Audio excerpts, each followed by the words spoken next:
problems because what you wanted to do was find pillars on your side lanes.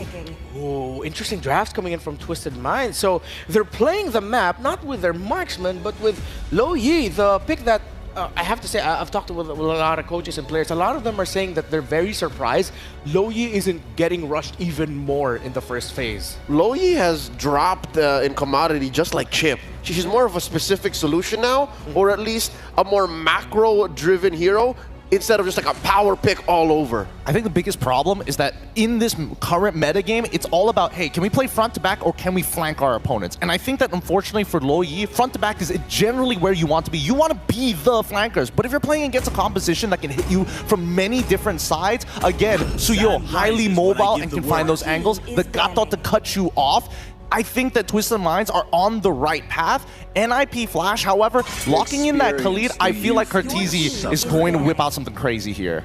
Could be. Ooh, this could be going to the mid for you? There's a possibility. I mean, if not, what are they waiting for? Why can't they lock their mid lane now? Okay, one of the main conditions for a mid lane fighter is you have either magic in the jungle or magic in the gold. Joy's open. And the Joy's still open. And I think that's good because what you can do with the Khalid is sweep those bushes. Make sure that there's no hidden Lo Yi diversion coming through. I like it. Well, however, what I'm seeing right now is if we're going to look at it from a team fighting perspective, the Lo Yi and the Gata Kacha might actually be able to pose enough problems for a Khalid and a Phoveus, especially if the Phoveus gets mistimes the entry and then suddenly gets caught with a duality proc. That might actually be devastating for him. So I feel like for both teams right now, there's a lot of room for flexibility that the first phase isn't showing way too much. There's still enough you can do to adjust your overall take on the game. I agree, but at the same time, what exactly is NMP Flash looking to set up for? You're banning out the Granger. My guess is that you're also going to ban out the Beatrix at this point, so at least you can kind of leave the marksmen on an island. That does mean that they want to play towards EXP side. More importantly, I think they want their final pick to be something for Hades. Which I will have to add on to. I think this is a Diablo Khalid. Diablo Khalid? Okay. I think it's clear. I think it's clear. Even if Joy is open, it's more likely that Diablo might try to bully that lane and then go fast elsewhere. So then where does this Phoveus go? Kartizi picks up Phoveus and now they have to kind of fight for that mid-prio? I think that's doable. I think that's doable, especially if you want to go short range. You know, if you want to end the game before 15 minutes, get that Phoveus on that power spike. Well, I mean, we set it up already going into this one. When you're thinking of a draft for Twisted Minds and NIP Flash, you can't help but think of creative solutions to some of the biggest problems in the meta. They're just built that way. Sometimes they even see a problem before it comes. It just goes to show why these two have made it this far in the M6 TWIS stages. Their unique takes on the game. I'm leaning more towards the idea of a roam Khalid though, and the problem is if they go Joy. It's a more grounded approach. Yeah, it's a more grounded approach, but if they go Joy here, I feel like that lineup might be a little bit too local, you know? Too many things going on. Khalid and Phoveus, where exactly you're going to focus on, where's your man marking, and then the Joy's can go wild, but at the same time, it's like, how good is your 4-1 split? When FNOP played the Joy, we saw they used that to take resources away from Obazane while they were split as 4-1. Utility Joy. Yeah, it was like a utility style Joy, so different approaches you can go for. I think the most important thing is who are they playing around for the red side, right? That very final pick. Is it going to be Hades or is it Kartizi? Because if they show Joy now, then the real question is whether Kartizi is going to do something crazy because Mage Pool generally is pretty limited overall. So there we go, it's Joy. So they have been setting up for Kartizi this whole time. Interesting. So they have the one source of burst physical, one source of burst magic. The damage profile seems to be good for them. And the mobility too. That's the grill for sure. And what's going to Saudi Gold's hands? It's the safe Moskov. So that whole Phoveus Moskov situation, Sanos is going to have to play out of his mind to get out of that rut. Yeah, it's gonna be a... Oh wait, the more I'm looking at the draft, it's very difficult for a Phoveus and Khalid if we're looking at team fighting alone. And not to mention, even if they want to like play a little spicy of, oh, Kartizi pick up the Phoveus, go into the mid lane, Tigreal plus Lo Yi, you're gonna get chunked out so easily, so fast. So I think that's why NIP Flash have to play guerrilla tactics. They have to come out of these bushes faster than the diversion can rotate out Twisted Minds. That's a Diablo pick. What if suddenly like a guy pops up? That'll be funny, but nah. Oh, I told you! Oh, there we go. Mid Martis! Yes. Finally back. Mid Martis. This is interesting because the anti-CC works well into the Loyi. The menace from MSC! Here we go. NIP Flash versus Twisted Minds. Game 1. Mirko, Staffa, let's go. Thank you very much, boys. I think we're gonna be in for a very entertaining first series of the day today. My name is Staffa, joined on the desk by none other than Mirko. How you feeling, sir? Feeling great, especially after seeing that Martis pick, man. It definitely feels like NIP Flash have been playing the Swiss stage a bit safe, you know? I feel like we haven't really seen this version of Curtizi just yet. Finally, though, we get to see it. It's Martis, the menace from MSC. I am very, very happy to get to see Curtizi on the Martis once again. It's great that NIP Flash is finally bringing in that unique drafting that we know them for. And as we prepare to jump into the Land of Dawn for game number 1, let's see if their minds will be twisted or if victory will be claimed through a flash of inspiration. Twisted Minds versus Team Flash. NIP Flash, man. For Twisted Minds, it's all about getting into the late game. We've seen, at least, you know, from the games that they have won. For NIP Flash, it's been really about getting the early game snowballing through. We saw how they were able to utilize Hades on a Ling, and the Joy too, to be fair. He also won on that Joy. And the fact that Bruno, something so prio, something that everybody's just been preaching about, has been left open and given to someone like Vanix, this is a scary setup that NIP Flash have going for them. Yeah, even when you consider that this is actually the first time that Vanix has been able to pick up that Bruno the entire Swiss stage. But of course, the M6 pass is currently available, ladies and gentlemen. Make sure to complete all active tasks during the event to reach level 75 for free and get amazing rewards such as Claude's Battle emote, M6 Zori Avatar Border, Baxia's emote, and a new special skin, Baxia Dauntless Shield, for free. I already got it. I'm not trying to flex, you know, but I'm just saying, I already got it, man. Level 75, Really? been playing the game every day on a marksman. And speaking of the marksman lane, you know, the gold lane rather, I am a big fan of the Master Assassin, actually. And I think a lot of people have now just gone for Master Assassin. Even as a weak side on the Moskov, Sano has gone for Master Assassin. It's all about that laning. They know they're going to be solo most of the time, so you get so much value out of that emblem. Yeah, it's very interesting to see how the meta has shifted, where nowadays you see gold laners being left as the island rather than the traditional EXP laners being left to do their thing. So Master Assassin getting a lot more prevalence so that you can actually win out that side lane and make it so that your team doesn't have to babysit you quite as much as before, right? Because nowadays we're seeing a lot more shift towards that early game aggression, rotations getting a lot of priority to make sure that you're able to contest objectives. Yin Yang reaction, catching Diablo, goes over the Infernal Pursuit again. The second Yin Yang reaction troll, very close to level 4. Hades walking up, that's the AOG, catching the electrifying beats. The AOG was cancelled earlier, that's first blood for Curtizi as he goes for the Decimate. Diablo walking forward, getting the kill. Hoda sniping him down. Now it's JPL walking back. And it is a 1-for-1 trade. Troll for Curtizi. And IP Flash going back to the turtle.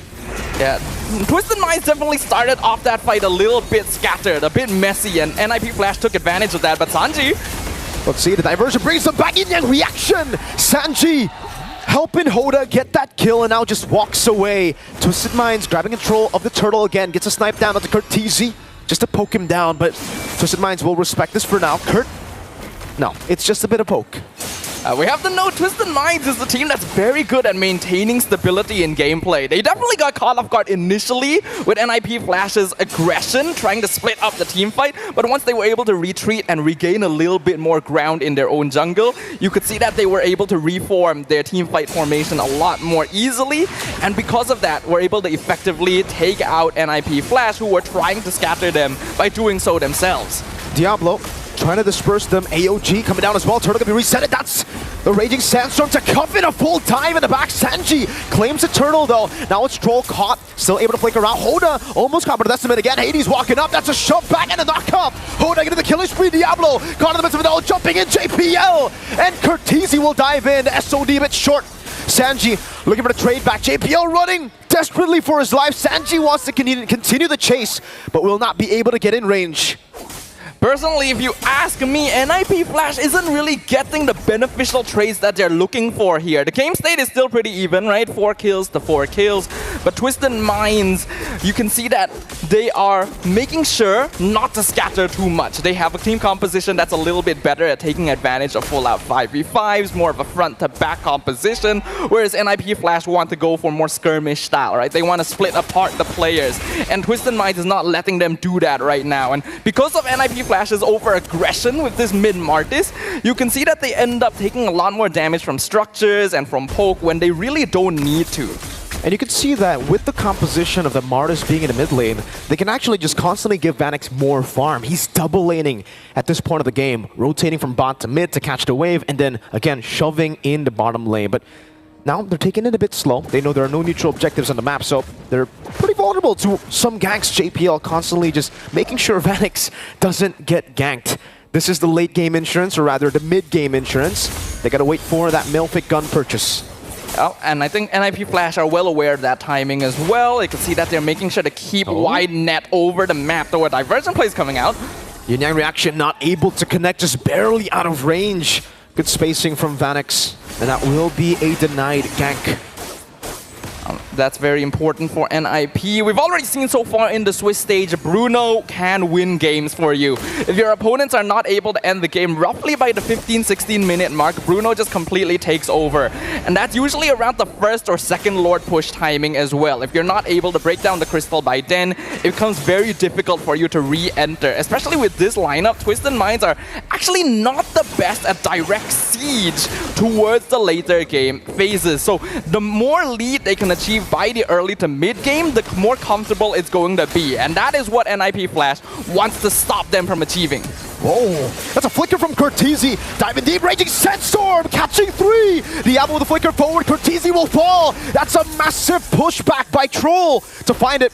The AOG trying to go for the flank onto Hades. The SOD will connect. That's a stun from Hoda. Sano, Spear of Misery, all the way from downtown. That's a win for Twisted Minds. Cortese definitely jumped the gun a little bit there. This is what we mentioned, right? Twisted Minds, their lineup thrives in situations where they can fight together as a 4-man, as a 5-man. NIP Flash is definitely making a lot of space for Vanix, but they're losing a lot in exchange too. Okay. Was a bit risky there from Hades, but he knows how mobile he can be. It'll be a trade up top too. So the fact that NIP Flash couldn't get their hands on the turtle, losing in that skirmish, overcommitting. Also, I thought it would still be not that bad because they got a turret trade. Now though, Twisted Minds, they got the turtle, the fight, and a turret up top. So massive value here as we get into the 6th minute of the game. I think the more value Twisted Minds can get, the better it's going to be, right? As long as they can make sure to end the... Oh, that was dangerous. Vanix almost exploding there. Gonna be able to survive for now, though. No, don't hit. No way. Okay, he doesn't. Okay. I can understand the temptation in that situation, though, because Vanix is the main target, right, after everything. Though they're looking for someone else right now. Troll? That's a concealed. JPL going to be caught in the implosion. The shove will follow. The reaction as well. JPL still able to escape. Just barely. I think that was a slight mistake in micro movements there. The taunt from Sanji kinda cancelled out the Sacred Hammer. The extra push distance would have guaranteed a kill on JPL, so a bit of wasted resources there by Twisted Minds. They still have a 1k goal lead, but to be honest with you, Marco, I don't think 1k is enough for them. They need to have a bigger snowball by this point, because Vanix has still not been affected. The Bruno score is 0-0-0. While he is a little bit behind with Sano comparatively in EXP, we know that Bruno just scales so much better throughout every single phase of the game. That is going to be the main concern on the minds of Twisted Minds right now. They want to make sure that they're able to continue pushing the lead that they currently have by forcing out team fights where NIP Flash goes overly aggressive. But I would imagine that at this point, NIP Flash have to have adjusted somewhat. I agree. I think for NIP Flash, you know, the fact that Twisted Minds only have a 1,000 gold lead, NIP Flash should be pretty happy with it. They're still waiting on Vanix to hit his power spike. Same goes for Hades. We know that the Joy and Bruno becomes a very lethal source of damage in the later stage of the game once they have those items. So, Twisted Minds, I don't know. Even though they do have a Moskov, they can play into the later stage as well. Definitely seems like they want a bigger snowball here. And for NIP Flash, Cortese on a Martis, usually, in a normal case, this would be, you know, the time for a fall-off for the Martis. But I don't think so. I don't think that's the case here in this game. I think for Cortese, it's all just about walking up, being the diversion, literally, for everybody to hit on him, and Vanix gets free hits in the fights.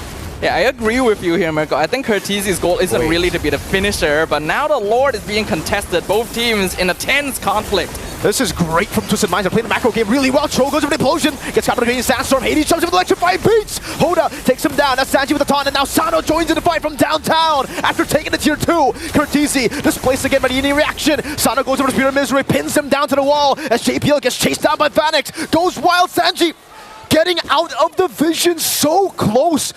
Getting into the bush, barely in time, and it becomes a 2 for 2. But remember, Sano got everything down below. Yeah, these are very excellent displays of micro mastery between both teams right now, but Twisted Minds was definitely the winner in that previous engagement. I am seeing a slight gap in communication from NIP Flash, where we definitely saw Hades try to go too deep for a kill when his team wasn't ready to back him up and had to force through multiple layers of Twisted Minds' frontline heroes in order to actually reach the backline. And by then, they were already overcommitted. You do not want to be giving Sano a snowball at this point, right? The Moskov only one item away from finishing that Trinity. Vanix is keeping up. Just got that Malefic gun. So this is also going to be a very important timing for NIP Flash, especially since Hades rushed the Holy Crystal. Troll with an implosion! That's the avatar of the Guardian! And everything is going wrong now for NIP Flash. Both their carries have been taken down. JPL is next, and Twisted Minds, they have literally twisted that fight into their favor. That was a huge catch right there. The diversion just to send Troll. They already knew that NIP Flash was probably going to be waiting in that brush. I don't even know if they realized there would be so many targets there, though. A huge bonus. Free Lord, free mid-tier too. And they've already... Oh! That's a pin down! Curtisi has been taken out. Diablo left to fend off 3 members of Twisted Minds all alone, and all in that time, Hoda was on the Lord. That becomes a free Lord. Only the first Lord, though.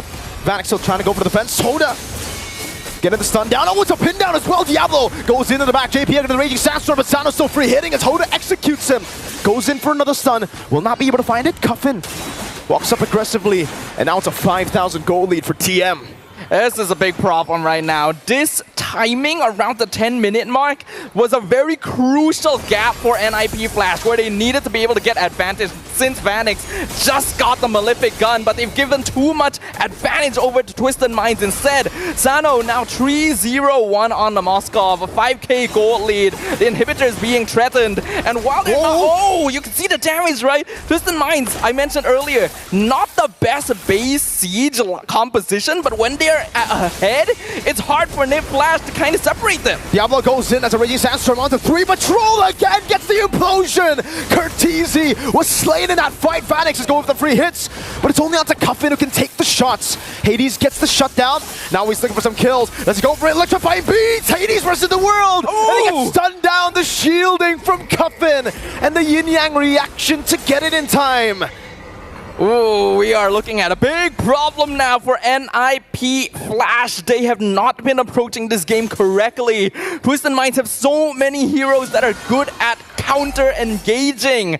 If we just saw a little bit more patience from the Singaporean team, I feel like they could be able to outplay and even bait resources from their opponents. But instead, they're taking very honest and direct 5v5s, in which Twisted Minds will naturally have that advantage. Troll has been popping off every single time, waiting for the perfect opportunity with those implosions, because he knows he can take advantage of NIP Flash's habits of wanting to get things started and use that as a way to counter-engage instead of being forced to waste the implosion early to actually start fights for his team. And at this point, I don't know, man, for NIP Flash, we were talking about the siege potential for Twisted Minds not being that good, right? But NIP Flash, when it comes to defending, is literally just a Bruno. No one else can really deal with the waves here. And as we get into the later stage of the game, well, Sano, Malefic gun already too. That's an immortality for Troll. He wants to be the one to go in, and then if you try to punish Troll, it really isn't even going to be worth it. Hades Gets an angle. That's a great Spear of Misery. Sanji goes in for the taunt as well. Sano dodges away from the Raging Sandstorm. Sanji in the midst of it all. Popping Revitalize. SOD! Sano! Flanking from behind as Hoda gets the stun and the Soul Sever. 4 members down. It's just Hades left to defend what NIP Flash have left, and it's just the base. Hades walks up and he gets imploded by Troll. Game number 1 dominated by Twisted Minds. A beautiful demonstration by Twisted Minds, drafting a very honest and very simple team composition. But sometimes going back to the basics is where you are going to be the most reliable, is where you're going to be the most familiar. And NIP Flash unfortunately tried to be creative, tried to be unique, tried to bring their own brand to the Land of Dawn, but played right into their opponent's hands. Let's go ahead and throw it back over to our panel and see what they have to say about Game 1. Yalla, Twisted Minds taking game number 1 against NIP Flash, and I'ma straight up say it, disciplined. They look so disciplined and clean with every response that they threw towards NIP Flash. They were also ready more than anything, and on the other side of the coin, it was NIP Flash who may or may not have gotten their due because of all the days. It's with this draft that they bring out their quirky side, and we expect the most from that mid lane Martis, and this happens. I mean, what can I really say? Because again, as NIP Flash are going to show you, if they're going to show quirky, it's on game 1. They're not going to risk it on game 2, especially when they're getting closer and closer to that goal. However, there are a couple of things that we need to really focus on when we get into that post game, because the early game could have been played a lot better, and unfortunately, they did not find that opening momentum. The early game, the mid game, the late game, if you ask me, I think there were half a dozen better decisions they could have made in-game to maybe pull it back under control. One of the better decisions they could have made were with their prioritization on items, when they built what. Gideon Q behind the scenes mentioned a glaring problem in the item building of NIP Flash. It took them 10 minutes plus to build their first anti-heal item on that Khalid with the Dominance Ice. And we saw this time and time again where so many people were just living with just a sliver of HP. Whether or not, I mean, Suyo is a very good example. Oh, it could have been a triple, if not almost a maniac coming in specifically from Hades, if only somebody else was along with him who had that anti-heal. Now, looking at the item build, JPL is the only one with the Dom Ice. Everybody else was a little late on it. And I think even for Diablo's side, right, it's interesting to see that he needed to provide that extra bit of damage for the team. So the sacrifice is, hey, I got to delay my anti-heal. I'm going to go War Axe first item. Second item, Radiant Armor, because Cuffin is going to be the guy who stops me. But then we look at the draft from Twisted Minds. It's not just Cuffin who's looking to peel. You have self-peel from Sano's Moskov as well. That despair, that knockback has worked great for them, especially in those clutch moments. And that's because NIP Flash's draft all need to converge from many different points to one nice spot where Hades can clean up. Twisted Minds, their positioning, their formation, their macro, their communication, I think it's at an all-time high in all of the TWIS stage in this game here today, because NIP Flash could not find that. Sure, they got 8 kills, but they were 8 kills that were what? Stragglers? Yeah. 8 kills that they got out of just odd engages in the first couple of turtles. There were only 2, mind you, in this game. And I think that was the cap of their execution. That was the cap of their winning image, because past the 8-9 minute mark, there was nothing on the map for NIP Flash. Yeah, I think, you know, maybe the early game coming in from Twisted Minds was a little, you know, back and forth between NIP Flash. However, that mid game, one of the cleanest I've seen from Twisted Minds, because they figured out very quickly, wait a minute, NIP, as long as we don't engage and NIP Flash want to sit on top of neutral objectives, we're going to make it impossible for them. If they want to fight us, it's going to come at attacks. If they want a neutral objective, it's also going to come at attacks. And if they're too tunnel visioned on that neutral objective, don't worry. Sano can go elsewhere, take away a couple of free turns, and not to mention Hoda having a solid game because of that tunnel vision from NIP Flash. Twisted Minds are a different tribal chief, and NIP Flash did not acknowledge that. I told you guys this behind the scenes. When NIP Flash drafts that mid lane Martis, that's them thinking, hey, we team fight better than them anyways. But Twisted Minds with a 4th pick Tigreal to pair it up with the picks that they already had in the Loyi and Gacha, it's like Twisted Minds already knew that, hey, we're probably going to be going up against a team constantly going for us. Let's draft some of the best heroes that are great for counter punishing. And they laid out the red carpet for Saudi Gold. That last pick, Moskov, usually would get a grunt out of Renmar. It's like, here, whatever. Like, Sano was just 50-50 against Vanix, and then next thing you know, Vanix can't do even anything. And Sano was just playing map to map. I mean, let's look at the damage, right? And we can double confirm this, because this was pretty brawly coming out from the side of NIP Flash, but Carteezy, his damage did not make enough impact. And I think that, yes, it's interesting to see the Martis, especially against a lineup that has so much CC, but the problem is, the CC is coming in from 3 different sources. I would say even arguably 4. Make it even 5, because everybody has their own version of self-peel. Now, Carteezy's job, hey, you're looking specifically at Troll, specifically at Cuffin. Those are your 2 main targets. Cancel out that implosion and create space so that Cuffin can't get effective dualities. Yeah, and to add even more to the idea that NIP Flash were looking into this to get big wins right away, it was a Skypiercer rush on the Martis, which is the most toss of the coin up in the air result that you could wish for. Exactly. I think that in itself was NIP Flash looking past the process and towards the destination immediately. Missed out on the whole journey, because you're talking about damage on Carteezy. Besides that decimate, there's nothing on a Martis, especially in mid. There's nothing that you're doing, so you're still relying on the main damage from Hades, the main damage from JPL. I mean, that's Diablo. reasonable early, and Diablo, which is, again, odd to ask for a Phoveus in the first 5 minutes. Yeah. Twisted Minds did one thing very well, which is they countered the Phoveus so well that once the finish of the draft of Twisted Minds, we pointed it out, yeah, because you have a Tigreal on the other side paired up with other great heroes that layer crowd control very well, the Phoveus and the Khalid will not have a good time. Troll had an amazing time setting up Twisted Minds with clutch counter implosions. It wasn't even him just going, I'm gonna flicker forward implosion. It's gonna be like, come here, come here, come here. We're gonna punish you for coming close to us. You can see in his face, man, he ain't having nothing. He ain't having none of this. He's like, really, guys?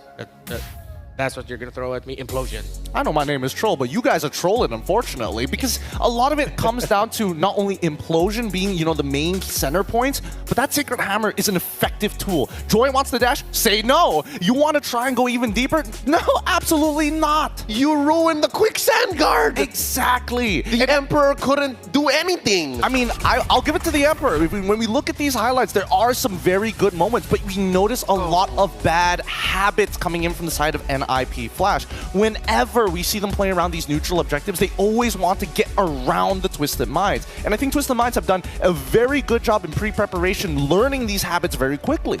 NIP Flash showed some of the more unsavory portions of their dominance in SG, which is sometimes they tend to overlook the minutia in the item building, in the positioning around the major objectives, because, I mean, I can't fault it for them. They've dominated for so long that you could definitely say that they have the right to be confident in their team fighting. But now in the next 2 to 3 games, they have to admit that, hey, this Twisted Mind teams can team fight really damn good.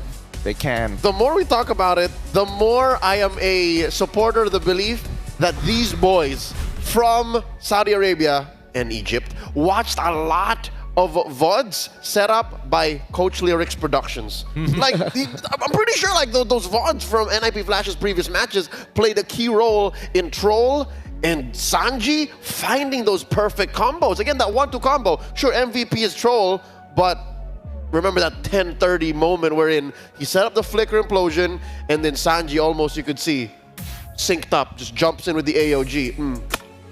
It's good, but at the same time, I think we're seeing at the very least an evolution coming in from Twisted Minds, right? The mobile fortress to protect the Saudi goal as they are moving forward into their opponents. And that's the beauty of it, right? It makes sure that, hey, Carteezy, you only have two chances to anti-CC. After that, you're done for. Now let's talk about a key moment. One of the things that we all noticed here that could have gone so much better for NIP Flash and revealed some of their more unsavory habits, positioning around the major objectives. Yes, positioning, because Vanix shows himself on this Lord quickly and then head to the top side. And, you know, Twisted Mind's preemptively sending over Troll on that side of the map. You could see immediately, once Vanek shows himself, the rest of the Twisted Minds get into position to look for this big punish because he won't be able to react in time. And not to mention, they know exactly when that Purify is coming off of cooldown. So again, this positioning, and I think that NIP Flash need to be more careful, especially when they're thinking about how to take position over the Lord. Because again, you look at Sano on the opposite side of the map. You could give up this very first Lord, but I think unless you have a more solid lead, push through that mid lane. Fundamentals. My eyes are on the finer details. I appreciate how they had, what, a 15-20 second window wherein Vanix had his Purify off cooldown, and Coffin made the call. All right, Troll, I'm going to send you over. Sanji, are you ready for this? Mijai, please acknowledge the play up top. And that 3-man rotation was stopped by Curtisi, so there is some man marking involved. Imagine all of these communications happening in under 3 seconds while the Lord is tossing up like half of your team. That's Twisted Minds just twisting time and space itself. Oh, you made them sound like Time Lords, twisting time and space with how they performed with their team fighting. I mean, that's a very glowing commendation and a compliment for how they fought that. So, in the next few games, let's see if NIP Flash will acknowledge some of the bigger problems that they have to deal with and accept that this isn't a team that they can just bully in the team fights. They're up against the Kings of Saudi Arabia in Twisted Minds, who are now 1 game win away from making it to the knockout stage, thanks to unmatched gaming performance brought to us by the ROG Phone 9 Pro. It's a mobile masterpiece. Let's take a quick look at the masterpiece right there to my left right now. That seamlessly blends high-powered gaming with a sleek, modern aesthetic. You know, I actually prepared a magic trick that I'm going to do with the ROG Phone 9. Not mine. I just keep forgetting my tricks for it, but I promise I will bring that out. Okay, I was actually just trying to figure out Gideon, how relax. You'll get one eventually, Gideon. How possible that play was. Yeah. Because again, this is what they're using on stage. So it helps that frame by frame, the refresh rate, the chip speed gets you up there. Yeah. I can only imagine what it feels like, Here, dude. you can try. I'm gonna let him hold it. Let him hold it. Let him hold it. All right, you can. All right. It's too much. It's too much for me. Why don't you treat yourself to a Hello Panda? Come on. I mean, It's okay. It's okay. all right. Yeah, wait. You every time we're together here, you complain how there's none because Trex is always finishing them, or if it's not Trex, it's actually LaFell. But actually, no, it's been Trex for majority of the M6 World Championship. So go ahead and enjoy that Hello Panda. Crunchy biscuits filled with creamy chocolate, the ultimate snack to keep you energized, level up your day, and visit Hello Panda's website for more of these cute pandas. Not this cute panda, the cute pandas that you show that you see in the commercials over there. Did you sneak one in? Can I have one, please?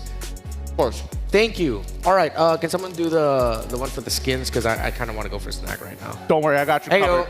Keep in mind that you can participate in the M6 Lucky Gift. Join the draw for a chance to win Claude's new epic skin that you can clearly see right up on our desk. The Epic Skin Challengers Flare and Beatrix's new M4 Epic Painted Skin, the Light Seeker. So don't miss this rare opportunity to get Beatrix's M4 exclusive and M4 Prime skins returning for only a limited time. Man, I feel like eating it, you just gotta enjoy it in slow motion. Yeah. You did. All right. Before we get carried away with the Hello Panda, again, thank you to all our lovely partners and sponsors that makes M6 World Championship possible. So now the possibilities here that Twisted Minds might deliver an upset and solidify themselves as a knockout-worthy team, a top 8 team in the world. The first time in the history of MENA. The first time in the history of MENA, they might just be able to do that, and it's interesting because they're going up against someone who actually loved all of the upsets. Someone who said that he thinks that the Swiss stage is survival of the fittest and it's all about adaptation and being able to do that fast and react accordingly. Of course, talking about Diablo, that's exactly what Diablo did. But now it's Diablo's back against the wall. He's 1 game away from getting eliminated here. Oh, not eliminated, but getting sent down to the 2-2 bracket. I mean, I think, you know, Diablo at this stage of the game, it's really awkward for the EXP lane. I would like to see him, if they are going to try something a little weird, it's probably in the EXP lane rather than the mid lane now. But I want to see that macro focus that we know Singapore to be the best at. I hope Diablo takes a little bit more of his own advice. Because in game one, it's clear that maybe they overthought it. Compare these two drafts, right? Compare the Moskov, Tigreal, Loyi, Suyo, Gatot to the Bruno, Khalid, Martis, Joy, Phoveus. Like, there seems to be so many layers to that SG draft. And I hope Diablo and the team fix that game two. They went into that with the Bruno in their hands, but it seems like they couldn't. Well, you know what, to be fair, they built around the Bruno well. It was just the front line and all the aggression was countered by some key picks, mainly, again, the Tigreal, the Gatot, and the Loyi all together. And this is us revisiting the journey that NIP Flash had here. Of course, they dropped that very first series that they had against CFU. Dang good series at that, and the beginning of the trend of a Granger popping off but not getting Ws. Here, this one felt, if I'm not mistaken, this was just them. I feel like this was them not respecting their opponents, trying to go a little bit loco with what they were doing on the map, and that's why they lost? Well, I mean, it's a yes and no, right? Because again, it really just comes down to we know that we are good at fighting. If we're not feeling it that day, they need to go back to what they are best at, which is a macro-focused style of play, where it's always about how much money can we earn from this game. How much, you get a Lord, doesn't matter if you're going to lose 4 of your members.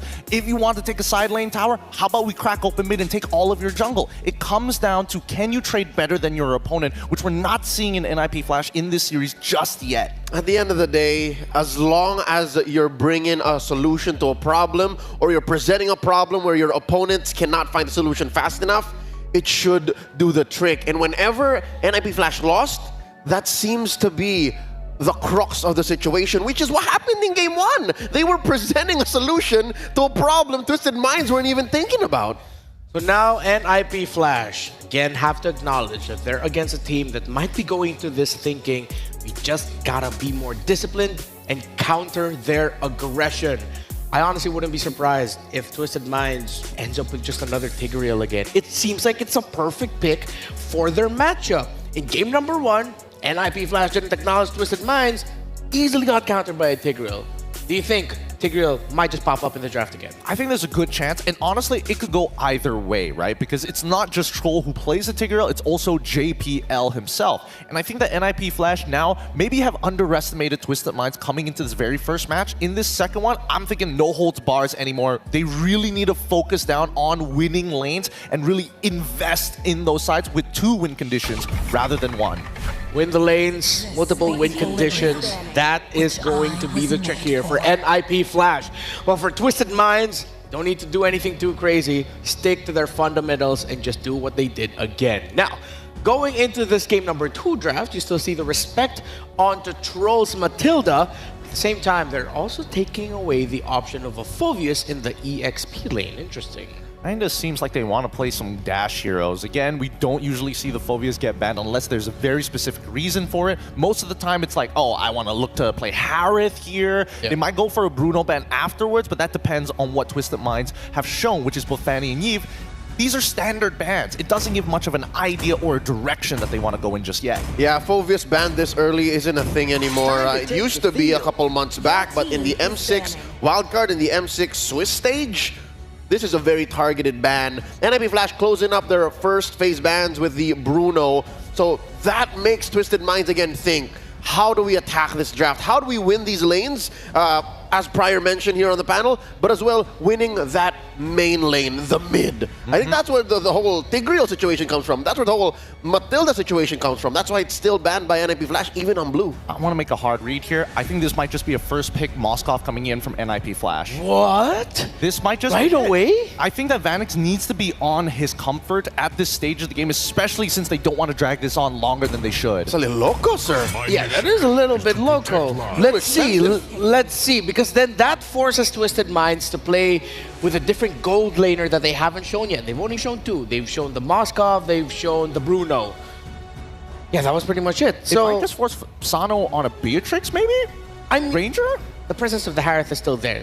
The fact that they took out the Phoveus, all the more the Harith will be happy to join in the lineup. Or the 1-1. Oh, that's also a good point. You know, as we see this, if it's going to open up with a standard flex pick coming in for the side of NIP Flash, it just kind of gives us the idea that they want to respond to the first 3 picks at the very least in first phase. Hilda's open. Oh, you're right! Fight for the ultimate. There it is. Good call. In the clutch, it gives Diablo a hero where he can just be annoying in lane, win lane, and then be active. So that increases the chances of taking condition number 1, which is to win one of the side lanes and invest there. Suyo, Gatot, and Cho are open as well.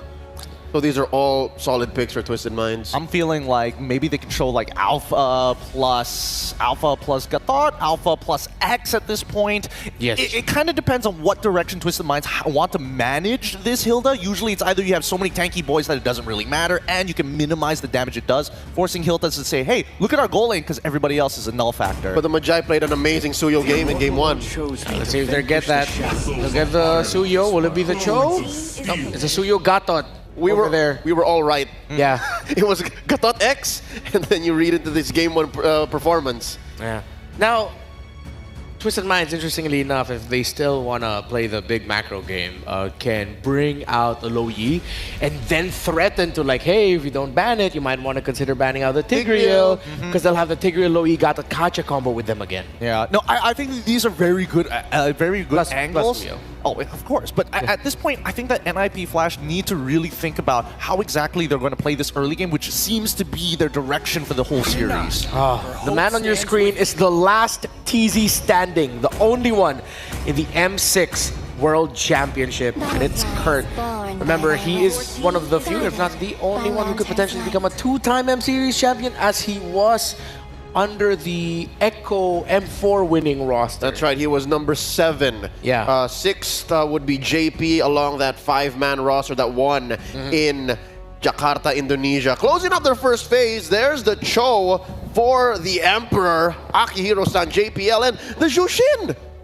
Yep. Jushin did not show up at all in, well, she got banned in the second phase, game 1, but this should definitely still fix that whole mid lane situation for NIP Flash. Yeah, they got to tax that mid lane. They really have to tax that mid lane. They cannot let Troll just kind of walk wherever he wants to anymore. You need to be able to open up space for your team. The Moscow pick coming in from Twisted Minds, like, I got to give it to Coach Lyric here. He's done some great pre-preparation for this. Yes. And I think at this point, NIP Flash, I feel like they're starting to sweat.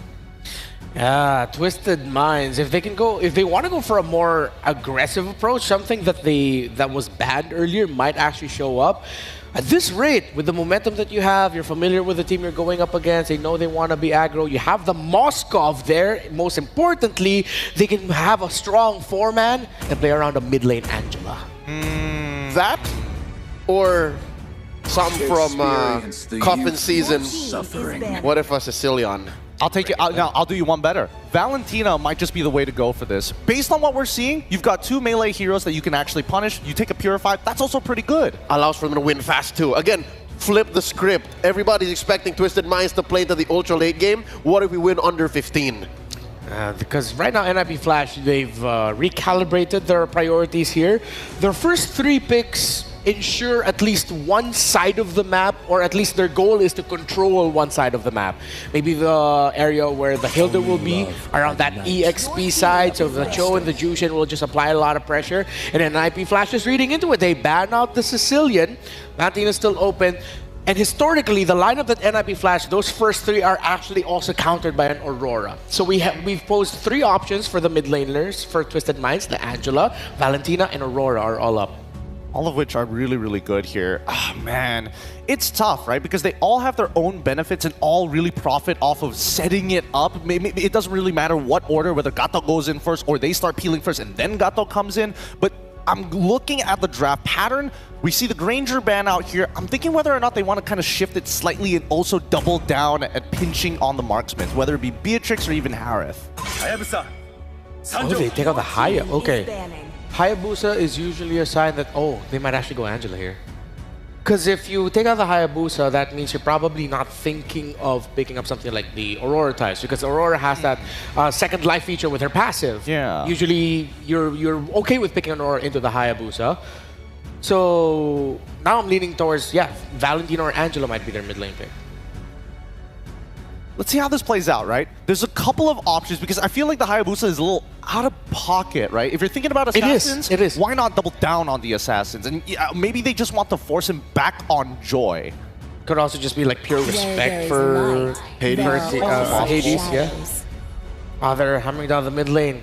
If you got a mid lane Angelo, it's the perfect time now. Come on. Coach Zarate and Coach KZP actually read well into that too. Because by taking out the Hayabusa, they might want the Loyi as well. You pop that before the diversion even becomes a thought.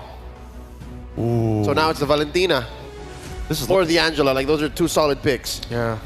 Because right now, those first three, I feel like those are quite ulti dependent. So, yes, the Angela has a strong ulti, but I feel like you just time it right. It's so good for extended team fights. Yeah, and I don't see Twisted Minds wanting to skirmish very often here, but they're going to go with the safe one into Aurora. I think they still have to fight for like mid-prio anyways, because again, you know that this show most likely is going to be the dedicated roam support from JPL, and with the help of that Zhu Xin, I mean, yes, Gato is great, but he's walking away at a life tax. All right, NIP Flash's lineup here.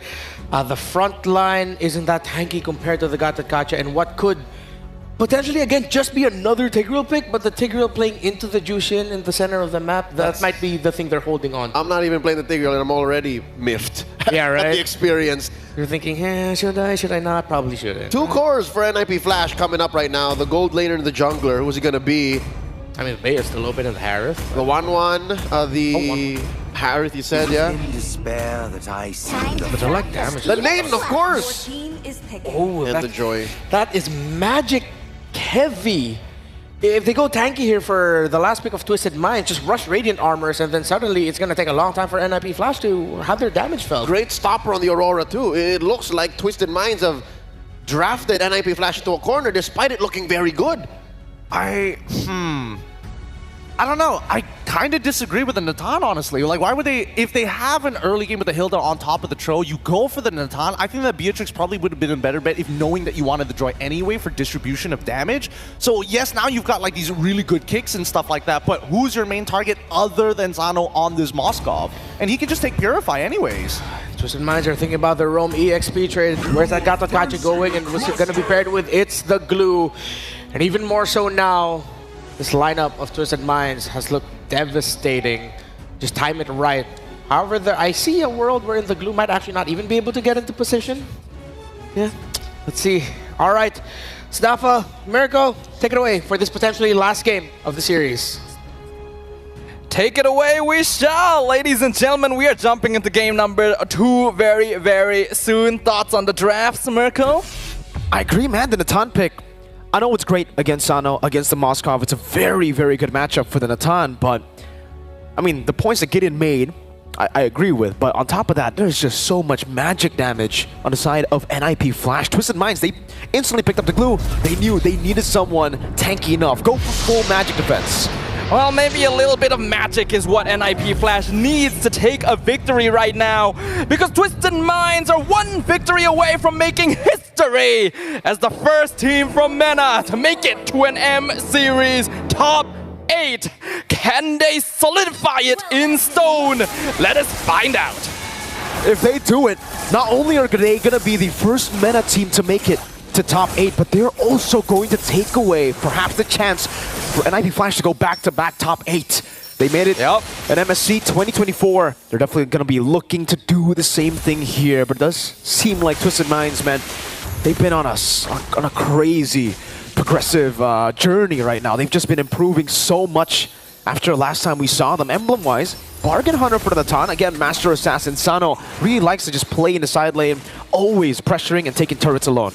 I do kind of like that we are seeing the Bargain Hunter from Vanix, though. I think NIP Flash realizing that Twisted Minds actually plays really well towards the mid to late game. So if you have a bit of a safety net there to make sure that you can match up in scaling once you reach that point in the game, then it's going to be a little bit more efficient than just straight up trying to win the lane, because Twisted Minds likes going for a safer opening playstyle, right? They're not going to go out of their way to force anything on the map or even in their respective lanes and just try to delay it until they actually hit their power spikes. And NIP unfortunately tried to force one too many situations, which ended up playing exactly into their hands in game number 1. And it's also the Brave Smite, man, for Coffin, or sorry, for Curtizi here. We've seen so many different emblems for the Juicin, and I think in M6, it's safe to say that the Brave Smite has been one of the best, maybe even the best option to go for if you want to just go in aggressively. We saw this first, I believe, from Rins, and then we saw it also from Super Friends coming in. The Brave Smite allows you to just go in for the Crimson Beacon, stay sustainable, and get so much done in the team fights. Yeah, I think nowadays with the meta, if you want your hero to be viable, it needs to do one of two things. It needs to be an unkillable frontline, or it needs to do a lot of hold on. Almost a kill. Oh, the flicker from Sanji. Great slam to take that kill over. So they get a trade at least. But it's just Diablo on a Hilda. The thing is, if that Hilda was the roam, sacrificing yourself for Turtle is totally worth it. But Diablo is the EXP laner. When you die once as an EXP laner, you do end up losing a bit of that lane pressure overall. I think it's still fine, because if we look at where the lane equilibrium right now is in the EXP lane, Diablo isn't actually going to miss out on too many minions, and will still be able to match up against Sanji, which is very, very important, as this Hilda is the only source of burst physical damage that NIP Flash has to play around with. He needs to become a threat, so that Twisted Minds actually needs to itemize against him instead of just going full out magic defense against Hades and Vanix. Yeah, Sanji definitely pressured. Whoa, Hoda. Very aggressive, always just going for these stuns. Baited out the Crimson Beacon earlier. And now, I guess we can move our focus back to the junglers, right? The pathing for both the junglers. Hoda actually losing up in a bit of levels. AOG coming down a bit late though. The Purify was able to get the immune down. Hoda still able to get the damage. JPL way the Dragon Vanix from downtown.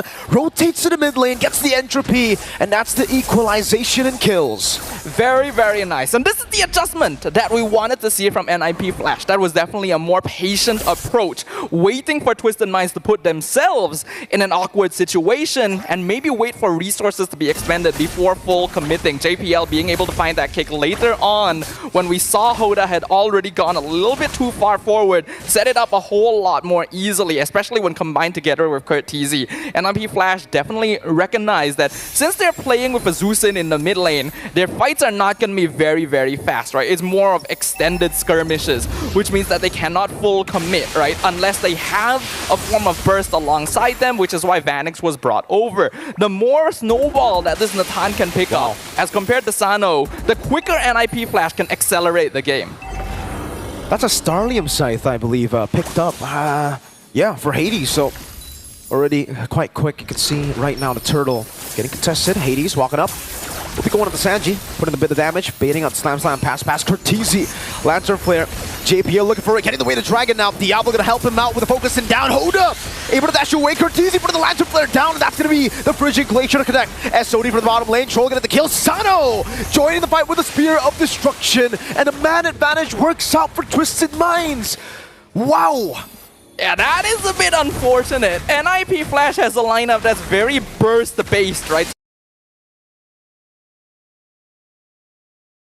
So they have to play around timings if Vanix is not around, and Vanix was obviously not around there.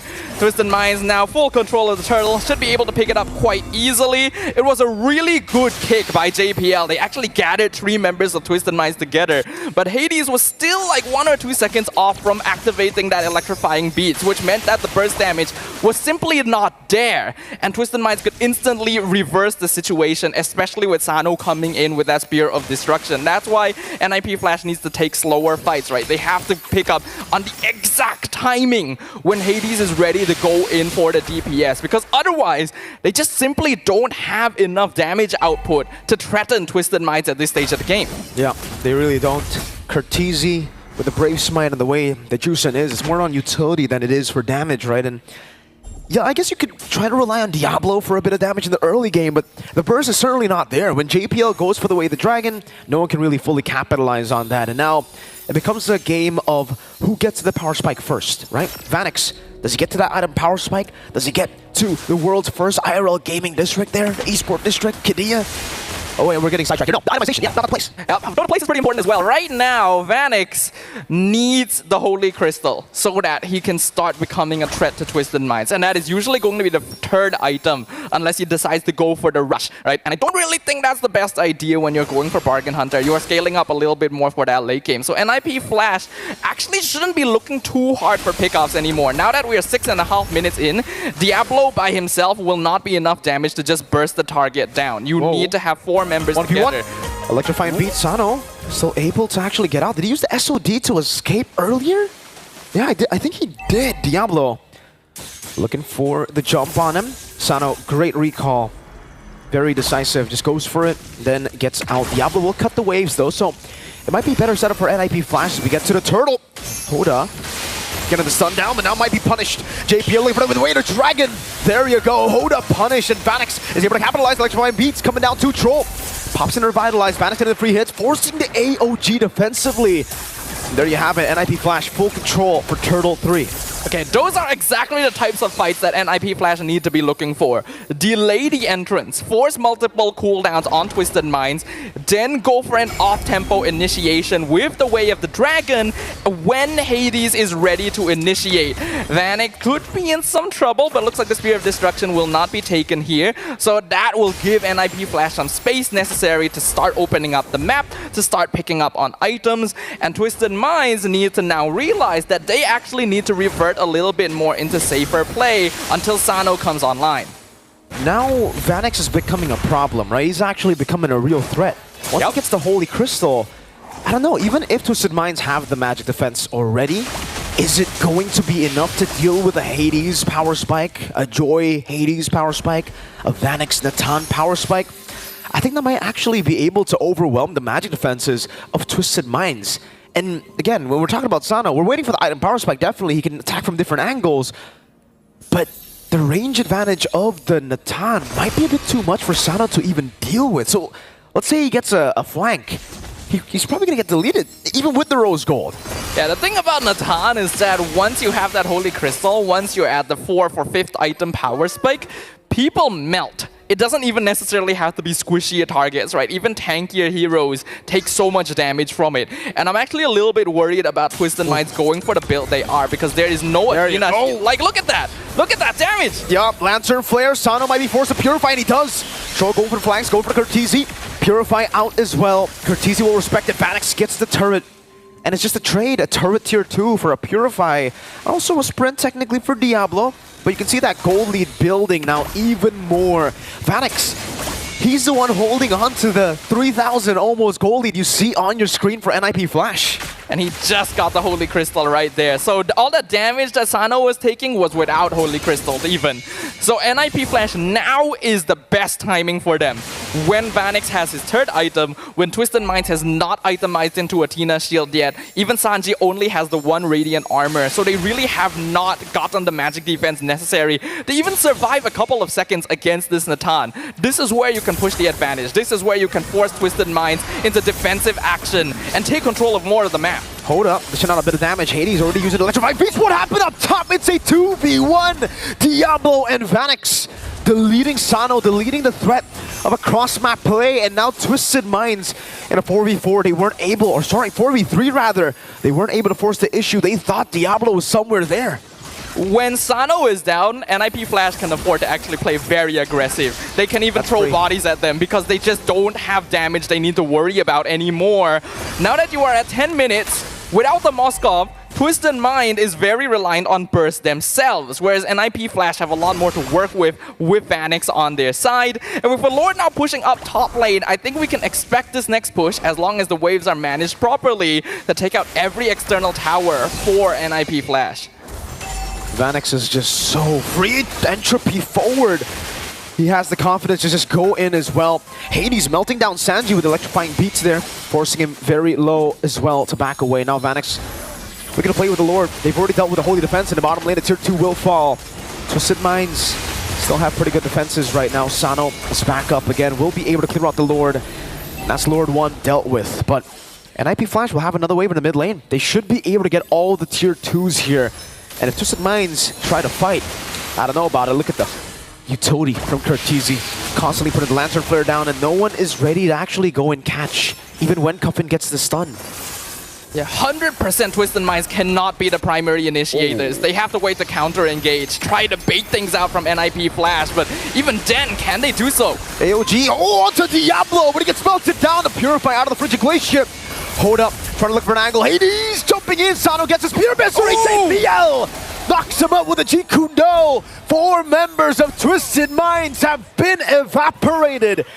And now it's just Hoda. This is comfort. This is the NIP Flash we all know and love. Crystal wide open. I doubt Hoda can do anything now. Unstoppable. NIP Flash gonna show them what it means to take a victory.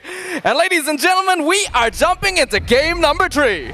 NIP Flash, they don't want to go down just like that in game 1, you know? After a stomp, they got to return the favor. It's another stomp, and now we have game 3 to see whether NIP Flash can go back-to-back right here in top 8, as they did in MSC top 8 as well, or if Twisted Minds can finally be the first team from MENA to do it. It all comes down to this one singular best of 1. So once again, we're gonna throw it back over to our panel for them to give their analysis of what happened in this one. And just in a flash, NIP Flash forced game number 3. The conditions we set, feels like we were thinking just a little bit too much about the team fighting in the later portions of the game. NIP Flash said, we're not going to allow you get to the portion of the game where you're comfortable. That's more like it. The 11-minute mark still seems to be Twisted Minds' Waterloo.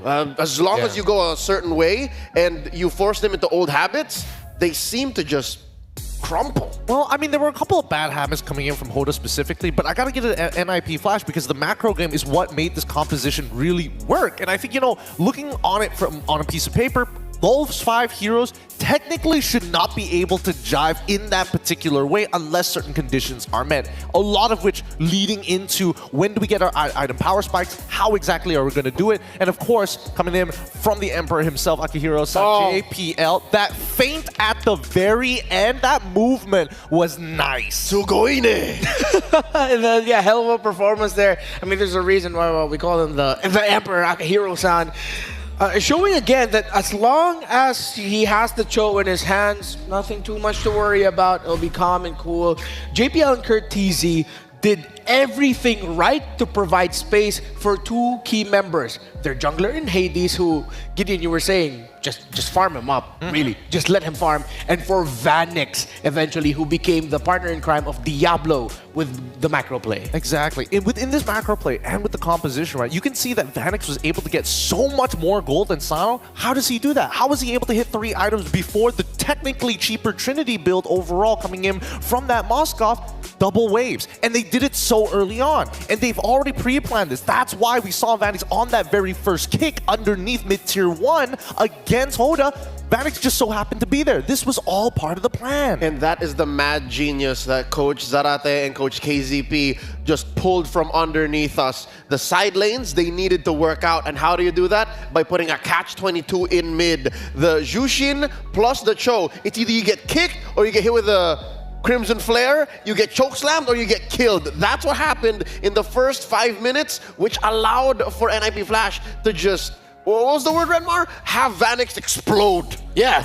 That was the moment that you were waiting for. When we were trying to analyze the draft a little bit more, behind the scenes I just said, feels like NIP Flash just readjusted and said, nah, let's just buy time to make Vanix explode. And at 9 minutes and 20 seconds, dude got his Holy Crystal. He completed that Trinity that you mentioned, and even in the last minute or so of the game, he was able to complete a Divine Glaive. That's what I call a BMT. A BMT was the Big Money Trinity. Big Money Trinity. It's more expensive. Oh, it is. So much more Oh, yeah, expensive. because the Holy Crystal is like 3K. Yeah, It's dude. significantly more expensive. It's not cheap. It really isn't cheap. And I think that NIP Flash, when they were deciding on their marksman here, they were thinking, okay, we need something that has burst, but also has self-peel. And Natan kind of fits that bill with the only issue of I'm item dependent. I can't fight at 1 or even 2 items like a Beatrix. Give me those 3, give me the resources to do so, then I'll make myself pop off, no problem. Look at that damage, 36k overall, in line, and if not more than Hades.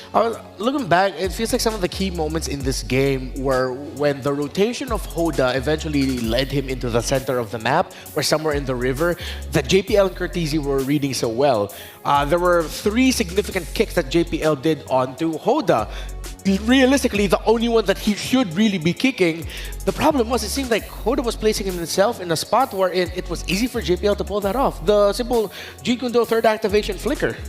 Actually, there's a couple of more scenarios where they kind of do this interesting, I want to call it a feint, right? Because half the time, when you're looking at the composition, Diablo, who exactly does he really need to target, right? It's either Coffin or you're looking towards Sano's side. And when they were doing that first initial Lord Dance, what did they do? They sent Vanix, our MVP of this game, to the top side of the map to bait out a reaction. Somebody's got to come up here. Diablo says, what's up? It's a 2v1. Let's take you out real quick, create that man advantage. And it's this very intricate maze of approaches that allowed for NIP Flash to set up the inevitable victory and the, how do I say, expedited late game for Vanix. And it'll always end on this man's call anyways. 5-0-2. I was looking at the item builds for Twisted Minds, and it seemed like the whole situation in game 1 just got flipped over. They can't build enough magic defense to stop his Nathan. Not when his GPM is 909, bro. Look at that. So fast he was able to get his items, and speed was the name of the game at the end of the day. It seems like Cho and, well, in turn, of course, Bruce Lee is right in terms of just thinking of when in the world of Kung Fu, speed determines the winner, and that was straight up martial arts movie performance coming in by NIP Flash with how fast they took control of the game, because they controlled the rotations of Troll, Coffin, and Hoda. I mean, just so many beautiful movements here coming in from NIP Flash. This is the Singaporean playstyle that we were talking about. Very macro-based, very much so. I want to get guaranteed advantages. The question is, how exactly are they going to do that? And we saw, cut off their rotations, especially slowing down Sano, utilizing Diablo, because in these team fights, Diablo doesn't really do much, so this is the second best thing he could do. Now, we find ourselves in the final game. A game 3, exactly what we wanted. I'm just hoping that Twisted Minds has enough more in the tank to force out an even longer, more competitive game number 3, because it just cannot be the Moskov again, right? That's what I'm saying. I'm hoping that it's clear. Game 1 and 2, they were coming from the same playbook. It's the same script written by Coach Daliot and Coach Lyric. I'm hoping that they have a third sequel, a good trilogy to close it off, because the second one did sell as well. It's no Empire Strikes Back. No, not yet. But I do think that at the very least, Twisted Minds need to not overthink these scenarios too much. They cannot fall for these, like, I wouldn't even say obvious, but these weird movements and fall into the feints, right? They gotta make sure, wait for the strike to come first before they look for the parry. Okay, so hot question number 1. Do you take away the Cho from JPL? Make sure that he doesn't end up with it. I say yes, because again, JPL is really dangerous on the Cho as it is right now. They got to give him something a little bit more honest. That way Hoda feels like, hey, I can go into these fights. Maybe even like, I don't mind you playing on the Kaja. At least you can't do some weird things with your flicker. All right, for you, Leo, hot question number 2, real quick. Do you pick Jushin if you are blue side Twisted Minds? First pick. I think so. I think the fact that the Aurora came in, despite all of the protection, despite all of the setup for Coffin, might have been the hero that NIP Flash was ready for anyways. So if the free Jushin shows itself, take it. All right, so that's 2 hot topics right now for the draft heading into game number 3. By the way, we have a fun little trivia for you. Of course, for M6 World Championship being the 6th World Championship of MLBB Esports, we've had a lot of history happen. So, who at M6 could clinch a 2nd World Championship? I already said this. I'm sorry. I spoiled, I spoiled the answer to this. Okay, I just want to hear if people in Iowa are listening. Do you guys remember who's that one player he's playing here right now at M6 who could clinch a 2nd World Championship? Someone can just shout it out. A couple of people going for it at the very least. I mean, we've made it so hard. Yeah, we made it quite obvious, y'all. More clues. They are 1 of 1 in 2 categories. The only one who could score a 2nd World Championship, and the only one of this prolific name in esports. There, that's it. In M6, like that's Type away, chat. Honestly, I'm looking at chat, and I mean, some people are getting it, some people are absolutely just missing the mark. Yeah, and it is 2. It's Curtizy, the one that we talked a lot about. And of course, you also have Edward from Aurora, MLBB. So 2 Filipinos on the board who are on, well, different sides of the bracket. Of course, NIP flashes Curtizy here, the 2-1. Edward from Aurora will be in the 1-2. If things go sideways for NIP Flash, they could share that 2-2 bracket. Ooh. Oh, and it'd be devastating if they end up going up against Aurora. Oh. Look, I mean, the draws have been kind of good and kind of general. Well, for some teams, overall in the Swiss stage, it's a bit of a give and take, of course. But generally, I'm hoping that, especially for the Singaporean squad, if they want to go further, above and beyond, some may say, I'm hoping that it's going to be coming towards Diablo's side. Because right now, I think he's the only person on the team that wasn't allowed to play some of these, you know, high risk, high reward damage EXP laners as of yet. Do I think they're going to whip it out right now? Probably not. Back to the macro-centric, you know, set in stone, tried, tested, and true comp. Well, the Handsome Devil has made it well known throughout the week of Swiss competition that he's at home in the tank EXP meta. And he's accepted the fact that he is the secondary peel alongside JPL, who's watching JPL on the show again, just giving me goosebumps. Makes sense, because sometimes that's what you want JPL to do. That's what you want the Emperor to get into, like deep in the paint, get a good kick, key pickoffs, and then you have Diablo who's just disrupting. All the more, being that hunk of meat that your opponents have to go through. But hopefully they don't just keep on like focusing, putting themselves in their little box, looking towards JPL, because that's what costed them game number 2. A lot of those faint moments, those faint movements coming in from him, and even from Vanek as well, forcing you in these awkward spots. I think that Twisted Minds, it's very simple changes, not even towards their draft, it's just gameplay. Minimize those mistakes, and then wait until the strike is about to connect to parry. It seems like the more we talk about the series and everything that we've seen, at the end of the day, we will default into what is the biggest trend in global MLBB esports heading into the M6 World Championship. Whoever wins the center of the map in the draft and in the game will win it all.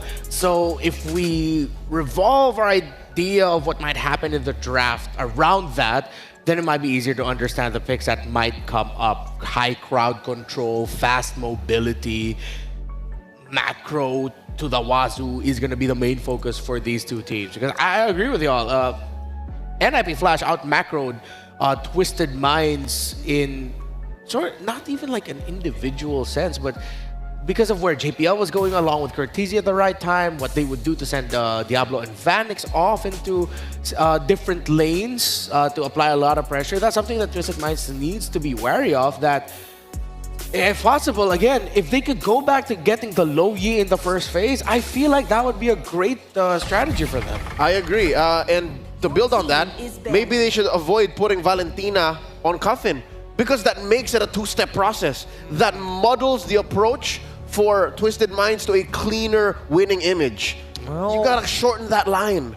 Make it simple. Yeah, and I feel like one of the problems here is that in that last draft, Twisted Minds prioritizing the Moskov over the low Yi might be something that NIP Flash has in the back of their heads in this draft, where it's like, wait, they'd rather pick the Moskov in the first phase red side other than the low Yi, when that was a threat that they eventually banned out, or NIP Flash banned out. So I feel like if NIP Flash holds into that thought, they might leverage that.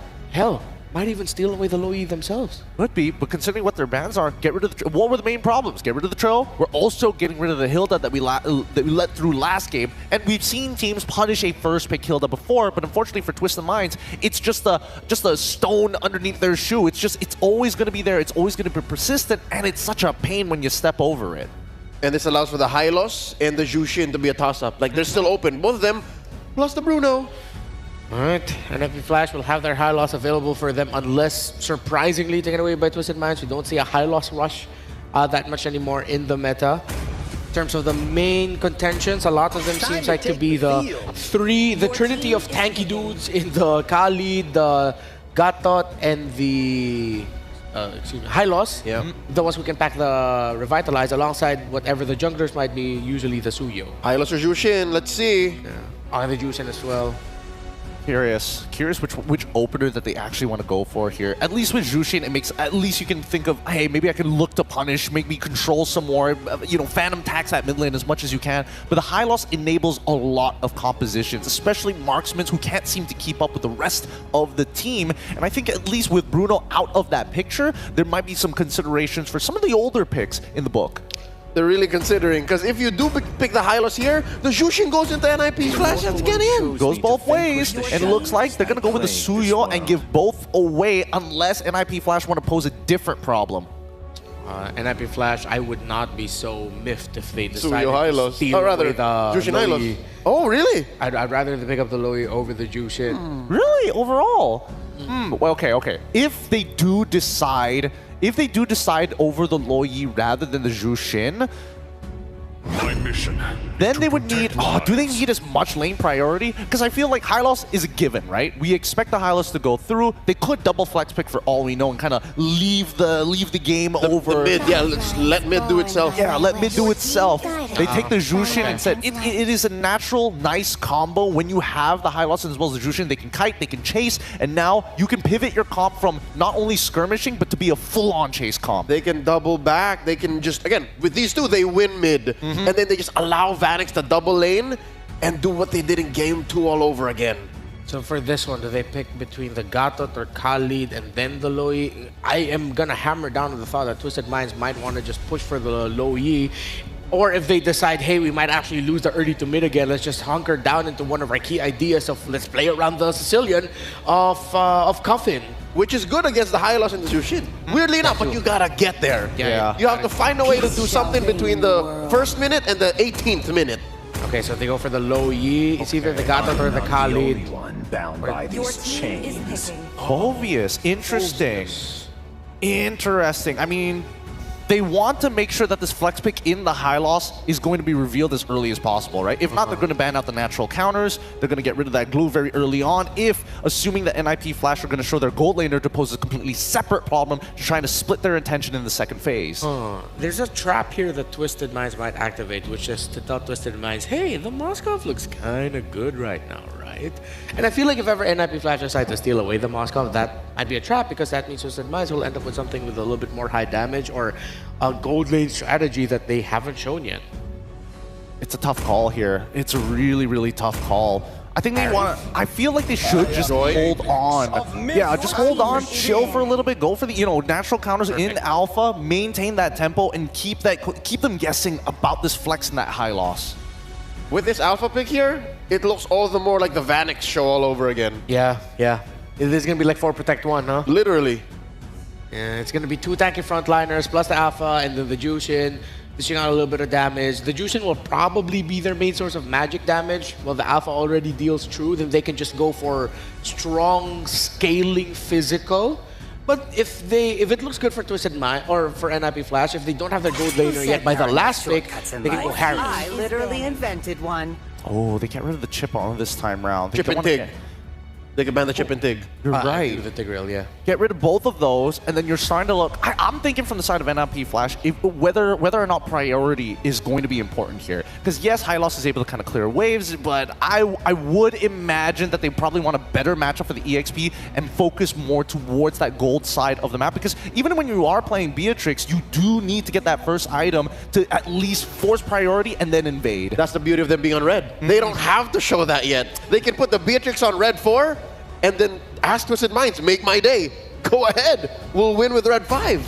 Alternative option, you pick your gold 4, pick a surprise roam as 5th. Exactly, because you don't know where the Hylos is going. Yeah, still maximize the flex option. So taking away Vanix picks, remember the Granger is still an option here for NIP Flash if they want to. Because even if Vanix ends up with a Moskov, that's still okay. Yeah. Actually, there's a lot of answers in the gold lane as of right now. I do feel like Coach Larry is probably thinking like, should I get rid of the Granger? That way I can guarantee that NIP Flash are not going to be playing like a hard chase composition. You can't run away from that. Yeah, because you can play dive then suddenly. It's more dangerous than the Nathan who has to wait like 3 or 4 items. Yep. With the Granger, you're like, as long as I'm getting my stacks on time. Yep. There's a Chip and Tig. Oh, if they want a strong team fighting centric composition, they can kind of risky. But a core trio of Carmilla, Jushin, and Alpha can distribute damage very well for early to mid team fights. Ooh, That's spreading it out. Yeah, spreads it out well. That spreads it out pretty nicely as well. XP Carmilla. A roam Carmilla paired with the Jushin. Well, you can toss up. Yeah, toss that up too. I feel like at this point you don't want to show what your gold laner is supposed to be. I think at this stage it's either you lock in the Granger, show it early, or just maintain, show the double flex, so that at least you're telling them, hey, mid lane priority can be fought for. It's going to come at attacks, but at least it gives you an opportunity, a chance to at least fight for it. Team is picking. If NIP Flash don't go for the very obvious picks, if Twisted Minds aren't careful, they might find themselves on the tail end of a Melissa pick. Oh, would Melissa work in this? Or Ixia. Or Ixa, any of those two surprise backliners. Yeah, Twisted Minds just got rid of the good mage, range, and dive. I'm not so sure if, Coach Lyric and Coach Dali didn't want to open that can of worms. Vengeance. They still go for the Moskov. So they're forcing Twisted Minds. They go into the default idea that we set up as the very first plan A for NIP Flash. Take away the Moskov from Sano. Yep. Now what does Sano play? He will be forced to play something different. This one's kind of tough. Do you want the extra mobility? Are you thinking about like scaling? I mean, Irithel is still an option. It's not the worst into the Moskov at the very least, but looking at how NIP Flash are not really going to go, they're not going to go flank you at the very least. They want to go take you on head on. Exorcist of the Shadow at your service. That's a voice line that, Ranger. All right. And Gata Gacha. Good distribution, lots of a good amount of magic. Okay, damage profiles are okay for Twisted Minds. Man, Not as good a draft as one, though. Game one, Yeah. that was a better low-yi draft, in my opinion. I agree, but at the same time, Twisted Minds have been kind of forced into this corner, right? They have to deal with this giant battering ram coming in from NIP Flash, and now the question is, what kind of ornaments do I want to put on the battering ram? How big of an engine? So this is going to be... They're going to decide on the flex. They can just go glue at this point. They just need bodies to block. Yeah, I feel like Panics and keep going. if they have a Roman EXP that can both pack Revitalize, would be very good for them considering they have a Jushin in the mid. I think that'll be okay, but even so, I feel like... What? Oh, I told y'all. I was feeling it at the very start of the series. Get Akihiro-san back on his signature jawhead. I gotta give it to you. JPL on the JH. I like the drafts. I just hope this is going to be a very good game number 3. The winner goes to knockouts. A single game between the knockout stage and the hellish finale of the Swiss stage in M6. Mirko, your thoughts? I don't know. I honestly don't know, right? The Jawhead, it was a surprise. Was it a welcome one? Yeah, we definitely welcomed the Jawhead surprise from JPL. But it's going to get them the game. I was thinking, all right, with the Alpha, Jushin, and Moskov, maybe they need a bit of damage. So that kind of covers the grounds of the more damage that they need. Twisted Minds, though, they have a whole lot of ways to stop the Jawhead from doing what the Jawhead likes to do.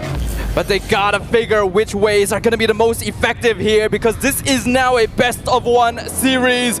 Winner moves on to the knockout stage. A loser moves on to the finale of the Swiss stage, where they will face the toughest opponent here in M6. It's gonna be Twisted Minds versus NIP Flash. Welcome to the land of Dawn, ladies and gentlemen. We started this as a best of 3, and it seems the best of 1 just always comes back, Always comes back to hunt both of these teams. Cortese's got to be careful here on the Jushin. Yep, you can afford to actually take these trades early on the Jushin, especially if you go Brave Smite. But still, you got to put a lot of respect onto Cuffin and this Lo Yi. We saw how effective Cuffin was at just getting really good diversions to place the Roamer Troll into very select places, but also on top of that, Cuffin's just been great on getting the yin-yang reactions, and that's why we see him go for Lethal Ignition. I think, again, there's a lot of different emblems for mages to go for Lo Yi. Some go for Impure Rage, but this is, I think, the comfort for Cuffin, dealing more damage. Yeah, and that's why we see Cuffin going for that penetration emblem as well. I think it's precisely because of this priority to damage and causing pressure in the mid lane that NIP Flash wants to ensure they're able to get mid lane priority, right? We are seeing a lot of mobility emblems being picked up on JPL, on Cortese, even a little bit on Diablo, because the more they can rotate, the more effectively they can play around a mid duo of Jawhead and Zusin, right? That is a lot of displacement that they can use to really mess with Twisted Minds. And based on what we've seen throughout this series, Twisted Minds is a team that likes to play a typical formation. Ejector flicker, Hades, Spear of Alpha Hoda, unable to go for the blink. Diablo gets the kill. Just stabs him with the spear or whatever the Hylos holds. And IP Flash, first blood, Turtle Prio. Great information there gained by JPL, knowing that Hoda would be in that brush, and taking out the enemy jungler for the first turtle is excellent. Troll knocked up at the ejector. The Glorious Pathway will lock him down. Troll should be dead again. It's the second kill in this game for Diablo on the horse. If you personally ask me, a Zeus and Jawhead duo is one of Twisted Mind's worst nightmares. This is a lineup that wants that front to back, loves the 5-to-5 man-to-man team fight, and is very good at holding their position and counter-engaging. But if the opponent just throws one of your teammates to another country, it's very difficult for you to be able to respond, right? Visas take a lot of time. So because of that, NIP Flash are able to accelerate the engagement. They're going the opposite of what happened in Game 2. Troll again caught.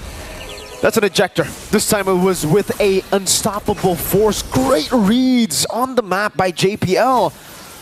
Man, Troll can't do anything. Every single time he gets tossed up to Hades, the guy who can actually shred him down. We know that Gator Kacha is typically able to tank a lot of DPS in the early stages, especially with Revitalize, but that usually depends on him being able to create the engagements in the first place. And JPL is not giving him that space. Every single time he walks into a brush, he's now worried, is Jawhead there? Hey, this is a horse with 2 kills. Oh, re-engage Glorious Pathway. Hoda trying to go with the ultimate to dash away, but man, you don't go for the horse, not now. Diablo's the one that's unkillable in this game.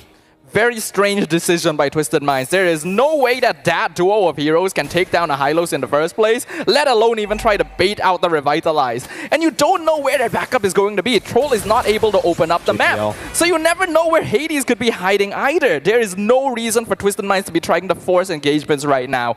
And that's actually kind of bad for them, because the more map pressure they give away to NIP Flash, the easier it's going to be for their opponents to actually accelerate the mid game and not allow Sano to pick up the stacks he needs on this Granger.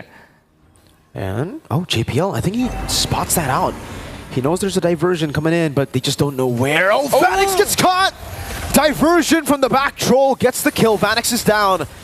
Prio perhaps swifting, changing. Sanji bring it out. AOG to be cast up by the Spear of Alpha. Now to be caught in the midst of it all. It's still going to be Troll probably revitalized, and Hades will be caught in it all. Still able to get in and slashing it down. JPL will fall. Hades caught in the Death Sonata. Sano gets a shot from downtown. That's a 2-for-1 special. Twisted Minds finally getting something on the board. Yeah, Twisted Minds still a very, very good team at these straight-up 5-to-5s. I think Cuffin in a bit of trouble here. Doesn't have mana left. Gonna be picked up a second time. And Curtizi finding a little bit of revenge in the mid lane. But that previous engagement, I think NIP Flash needed to back it off once they had lost Vanix. I don't know if there was a lack of communication, because like you mentioned, Mirko, right? JPL should have seen the diversion. There was no reason for Vanix to rotate so aggressively there without his team opening up the map for him first. And then after that, once they'd lost their element of surprise, this composition is a little less effective at breaking through Troll and Sanji. Yeah, I wonder if that was actually, if JPL actually saw that, right? Because it might actually have been literally in the edge of the vision pocket. Maybe it was still out of vision. Because yeah, it was definitely weird that Vanix, if they knew, that Vanix walked up like that. But let's leave it at that. I think NIP Flash might not have gotten that information. Maybe JPL was just not close enough. Sano, though, very aggressive atomization, Sky Piercer. And a bit of a trivia right here for people out there, you know. If you guys are curious why and how JPL has been able to get these pickoffs and the instant executes over to whoever gets ejected is because of the extra physical defense shred that you get now. Hades forcing Spear of Alpha defensively, gets stunned out again. That's Sonata in the Rhapsody. Sano, that's the first stack of the Sky Piercer. Right as he buys it, JPL with the conceal gets cancelled out. That might have been the second stack, but it's given over to Hoda, who needs a bit more gold in the mid-game. And the lead that NIP Flash built from the early game is gone. Yeah, NIP Flash needs to chill a little bit. They were doing an excellent job initially. Diversion comes out again. Looks like they're actually able to stop Coven and Hoda from going through as well. But NIP Flash, like you mentioned, has lost their entire early game advantage. They are trying to force fights deep in the enemy jungle, which is fine, but they have to remember that the reason they've been able to snowball so much is because JPL and Curtisi have been picking people off. If you're pushing yourself into enemy territory without first separating their number, we see what happens, right? Twisted Minds is very good at counter-engaging, especially when they're all rotating together. You gotta work with a little bit more information if you're gonna be playing that aggressively. Sano, back to the mid lane. Goes in for the shove. Up top, it's a fight. Hades gonna be caught now. Look at Revitalize coming down from both though. SOD to the back finding it, but now Hoda gets out just barely. Sky Piercer from Curtisi to secure the double. Sanji versus 3 goes in front of pursuit over to Hades. That's a 3v1 that Sanji's currently actually doing well in. Sano kiting back Sanji. Lantern Flare on him, Curtisi. Caught in the bad spot, still able to escape, and somehow Diablo was able to save Hades in that team fight. He was literally 1 HP, and now he gets the turtle. Of the Revitalize, there is a reason why this battle spell has been gaining so much pressure in the current meta. The ability to save people at the very end and even catch people off guard, right? It's because that healing is something you wouldn't typically expect. Diversion play, just to split off the bot lane. But I think by now, even our viewers are starting to get a sense of the dynamics between not just these lineups, but these two teams specifically. Twisted Mind wins the team fight if they're able to slow it down and play front to back with their full team around, while NIP Flash is going to win the fights if they're able to out-tempo their opponents and pick off 1 or 2 members before the full fight even begins. And in that previous situation, we saw Troll and Sanji maybe overcommit a little bit onto Hades. They would have gotten the kill if not for the Revitalize, so I don't blame them too much, but they do have to respect their opponent somewhat, right? Now that we are at this stage of the game, I honestly feel like the net worth lead NIP Flash has actually doesn't contribute all that much. It's actually still pretty even because we know how Granger can be once he actually has those stacks built up. I agree, and that's exactly what Twisted Minds are doing right now. They're just giving all the waves over to Sano, making sure he gets enough room and enough resources to scale up to be that late game threat. And we can see the items here. 6.9k ahead of Vanix despite being 1,000 gold behind NIP Flash. He already has a Sky Piercer. He actually opted to go for the Hunter Strike and the Malefic Roar. So this is why you don't see a lot of the crazy burst that you see from the poke that we usually see from other Grangers. He's still building up to it. Now he's building up all the penetration. So once he does get, you know, maybe a BOD, some of the big chunky damage items, he'll start to hurt real bad. And you can already see he's on the way to it. That's a Legion Sword built up for both Suyo and Sano. Double BOD timing is going to be a huge window for Twisted Minds because that is when you're going to start seeing heroes like the Jawhead and the Alpha fall off just slightly in terms of damage and pressure. The diversion for the flank, they will be scouted out here. Good conceal. Hoda needs to time it perfectly, doesn't get the timing. Hoda chain CC, Spear of Alpha. That was perfectly done. Ejector to the stun of the Law and Order and the Spear of Alpha. Oh, that was beautiful. Yeah, a little bit of miscommunication there from Twisted Minds where we saw 2 members walk out and the rest wait for something to happen. But I think they made the right choice of just abandoning Hoda on the spot because I don't think that's a fight they're winning anymore. Ejector again, Sanji gonna be caught, force a flicker out, Troll gonna be caught in the midst of it all as he pops in to Revitalize. The SOD connected to back, Vanix going in, Coffin will fall! Vanix with a flicker! And he gets a double! Only Hoda left standing. That could have been a wipeout, but he respawns just in time. NIP Flash get everything they wanted. Flashes of timing, windows of opportunity, flashes of brilliance. Scattered team fights are the Singaporean representatives' specialty. And Twisted Minds giving it over to them. A beautiful Spear of Destruction by Vanix to catch out the back line. Once the front had already been melted, there was no reason for Twisted Minds to be that far up when they had already lost Hoda earlier.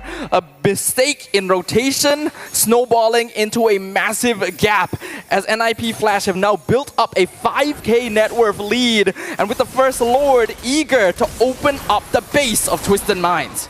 I got to talk to Vanix the other day, you know, after getting the dub, I believe against, I forgot, the Moskov win. And he told me that the Moskov is just his comfort pick. So the fact that we are seeing him on the Moskov again, and the fact that it was kind of, you know, given to him, open to him, it's crazy, man. Vanix does incredible things on the Moskov. It's the safety of it in lane, just farming and then waiting for that one moment in the late game to go for a glorious pathway. Now, from Diablo. JPL's Conceal going to be cancelled out. Troll acting as a front line. Sano going in. Hades. Spear of Alpha over to Coffin. A bit of peel with the SOD and the Lancer Flare again. Double Spear of Misery. Hoda stunned together, and Kurt will just take all of these kills with the Sky Piercer. It's a double. NIP Flash Spear of Alpha from Hades. Now with Winter Crown, they're looking to slowly but surely dissect Twisted Minds. That's going to be JPL with Ejector coming down as well. Sano still able to kite away, but NIP Flash will continue their run, and they will make it to the knockout stage of the M6 World Championship. That means that Twisted Minds will have one final opportunity to make it into the knockout stage. Beautifully played by NIP Flash. Respect given all around to their opponents. They know how strong Twisted Minds can be in the mid to late game. They know how strong Granger can be with scaling. So they're simply not gonna allow them to reach that point in time. Ending the game before the 12-minute mark and solidifying their dominance as yet another squadron making it to the M6 knockouts. Beautifully played. The composure as well from game one losing to reverse sweeping Twisted Minds. I think we'll let our panelists take over. A rule of thumb I've learned from watching NIP Flash games throughout history: if the Emperor cannot get his Cho in a situation where it calls for it, JPL will go for that jawhead. And they got the win, and NIP Flash are the third team to qualify for the knockout stages. Congratulations to NIP Flash, and of course, the Singapore region are probably very happy right now. It's this play style and this depth of strategy and macro mechanics that you should be watching out for. They've gone, what, 8 seasons in? And their viewership is just rising. So if you enjoyed this matchup, all the more you should be tuning in to MPL SG. They're very technical with the way they play the game, right? And that's why NIP Flash are currently on top of the world. At this point, now that they've qualified, at the very least, they can, take a step back, relax a little bit, and watch some of the other games and really prepare for what's up ahead. Because if Twisted Minds can figure them out in game number 1, I'm sure other teams are catching on to that scent. In classic NIP Flash fashion, maybe not the cleanest way to start off a series, but then suddenly learning from their mistakes and, as Diablo mentioned in his quote about the Swiss stage, adaptation. They adapted very well to what Twisted Minds threw at them. And they did not overthink. I like how clean Curtizi's ramp up into aggression was. Sky Piercer, minute 4, minute 5, and the rest was just cinema. Right, again, now let's hear from the members of NIP Flash. If I heard it right, I think that's Hades and Curtizi alongside Rose. Let's see. The third team in the M6 World Championship to advance to the knockout stages. NIP Flash from Singapore. And with me here we have Hades and Curtizi. Boys, how are you? Congratulations. We feeling happy. You're feeling happy? Kurt, how are you feeling? Happy din po. Also happy. Okay, now as we both know, you guys are imports. Now when you're an import, you're playing in another country, obviously there will be challenges. Let's start with Hades first. Hades, what is the biggest challenges you face as an import in Singapore? I would say the food, because of course your comfort food will be the food in your own country, so it will be a big adjustment if you suddenly move out. Yeah, speaking about the food, if I'm not mistaken, in a previous tournament, Curtizi, right? You only eat what? Chicken rice? So is that one of your biggest challenges? What? Food? Apo. Mahirap talaga? Apo. So what? Do you still just eat chicken rice now? Or do you eat the other stuff too? Salted egg din po. Salted egg. Okay, very Asian staple, but I hope you eat more food. Okay, let's start with you first. Now, who would you dedicate your current success to? Because we all know that you guys have been dominating the Singapore scene. Kanino mo i-dedicate yung success mo? Kasi alam naman natin na actually NIP Flash has been dominating in the Singapore scene din. Sa pamilya ko po, kasi sa patuloy po nilang pagsusuporta sa akin. Oh, you dedicate it to your family because of their continuous support. What about you, Hades? Sa family ko rin po. Family too?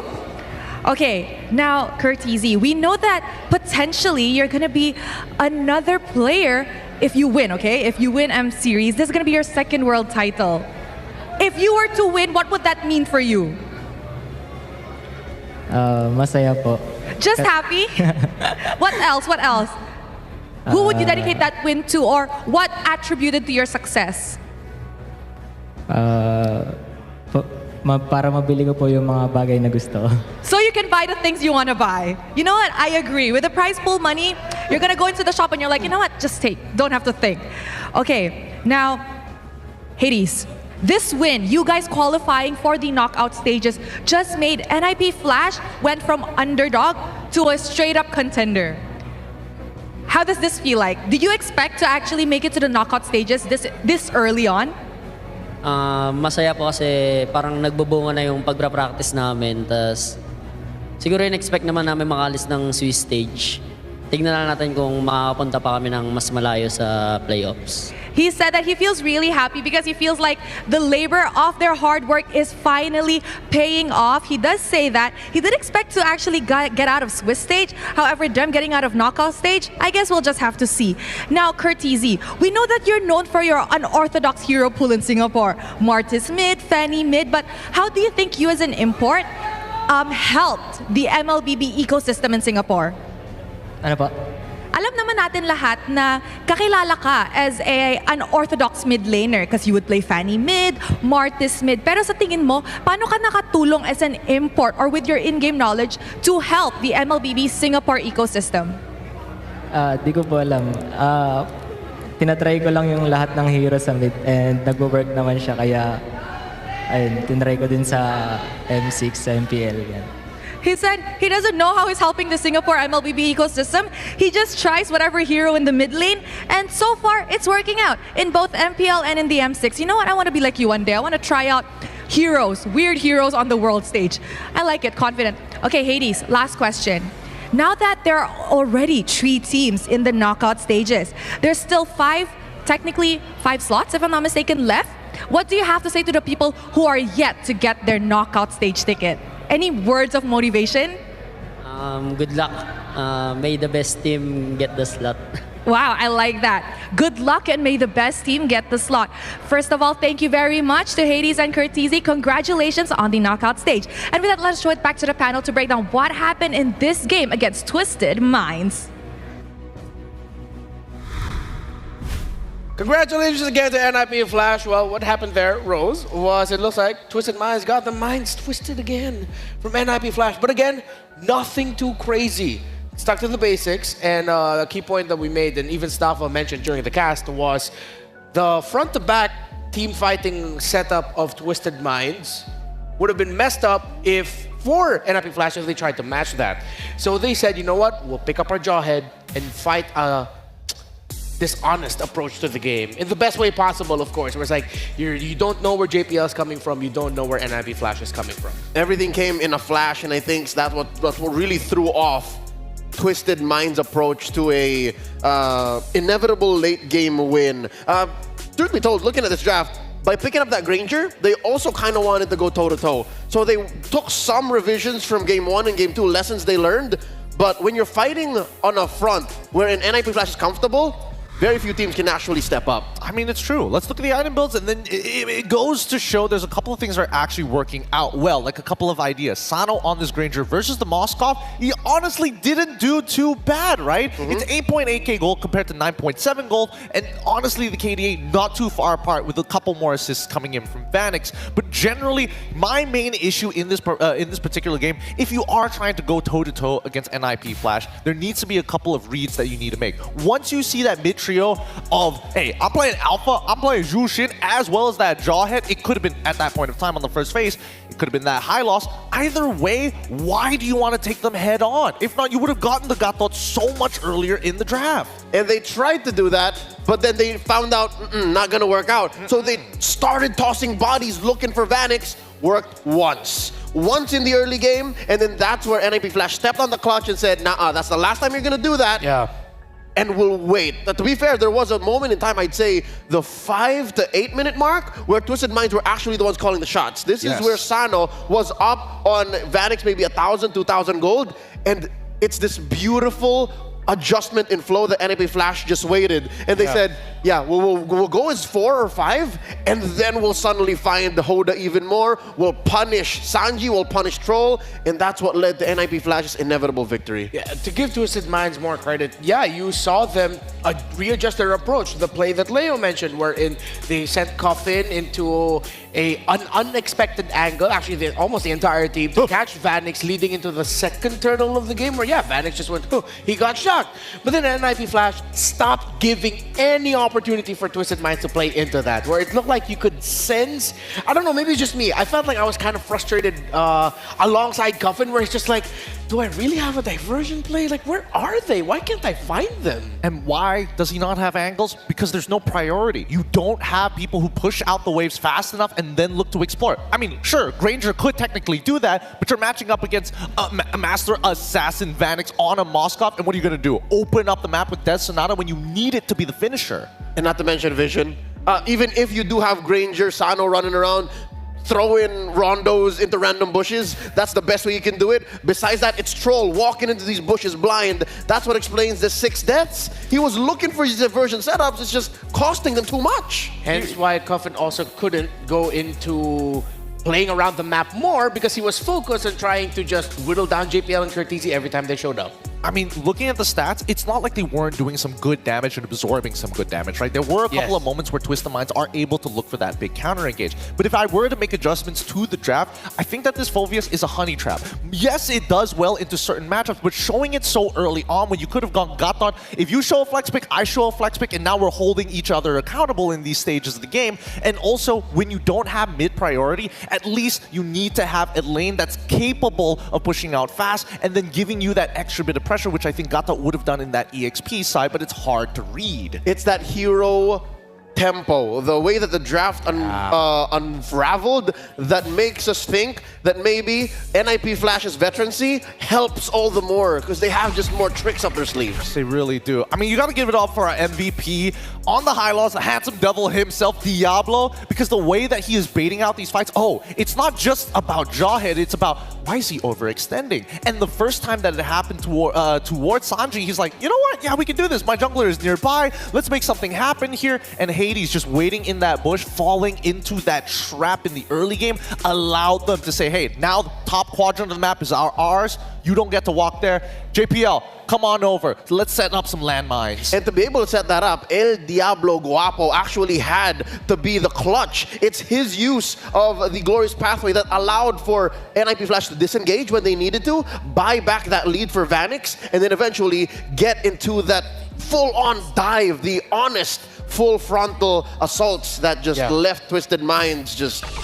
Yeah, what hurts even more for Twisted Minds is after taking out the high loss for 2 straight games, the one game they let it through, it became the MVP, the rock of their formation that helped set up a lineup that had a Jawhead in the roam and a Juicin in the mid.